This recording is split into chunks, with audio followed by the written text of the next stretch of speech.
خانما الان شما میدونید که الان مردم بیدنگ دارن میدنگن.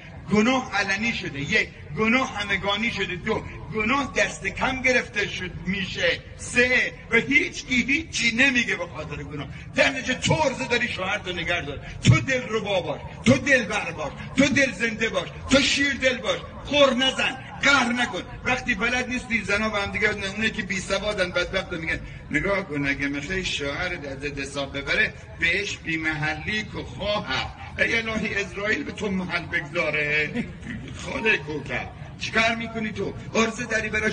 مولا علی فرمود تنها رقصی که حلال رقصن برای شوهرشه، باقی رقصا حرومه. خب زن مذهبی حزب اللهی مقنعه چادر کشی میره تو راهپیمایی میگه آمریکا فکر نکنی ما زنیم تو دهنت میزنیم، اما برای شوهرش بلد نیست شعر بخونه عتیقه دوران.